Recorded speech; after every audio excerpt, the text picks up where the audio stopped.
যেখানে বৃষ্টি কমে গেলে মানুষ ছাতাটারেও বোঝা মনে হয়, ওইখানে মানুষ কিভাবে কারো উপকার মনে রাখবো।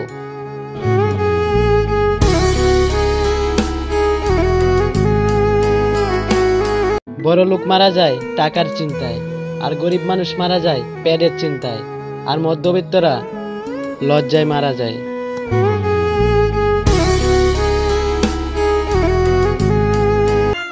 মরে গেলে আসবি তো লাশটাকে কবর দিতে, না সেদিনও লাশটাকে অবহেলা করবি?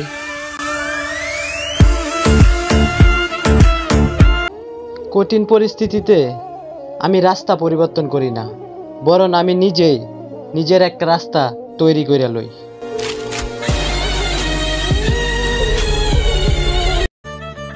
মধ্যবিত্ত পরিবার মানেই স্বাদ আছে কিন্তু সাধ্য নেই। ভাই, এটা স্বার্থপর দুনিয়া, এইখানে সবাই একদিন পরিবর্তন হয়ে যায়, হয়তো কোনো কারণে অথবা কারো জন্যে। যেইখানে জন্ম নিছি একা, সেইখানে স্বার্থ ছাড়া কিভাবে পাবো আপন মানুষের দেখা?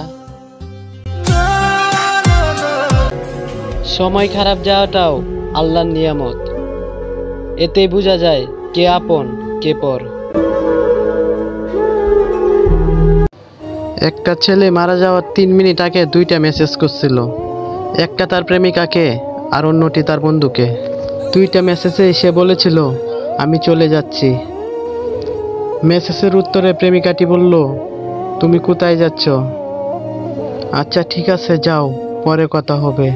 অন্যদিকে তার বন্ধু মেসেজের উত্তরে বলল, আরে শালা একা কোথায় যাবে, তুই 2 মিনিট দাঁড়া, আমি এখনই আসতেছি।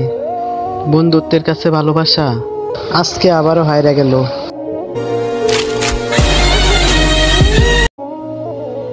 This is line guys. তো গাইস, লাইনটা আপনার জন্য না। যে নারীর 10 দুয়ারে গিয়ে স্বভাব, সেই নারীর কোনোদিনই পুরাবে না একাধিক পুরুষের অভাব।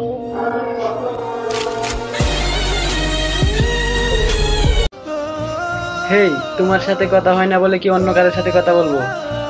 সরি, সবাইকে কি নিজের মতন ভাবো?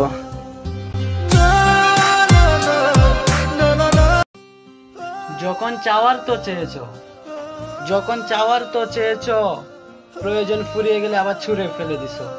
আচ্ছা সুন্দরী, একটা কথা বলো তো, ছোটবেলা থেকে কি অভ্যেস ছিল খেলনা হাতে নিয়েছো আর ভেঙে ফেলে দিছো?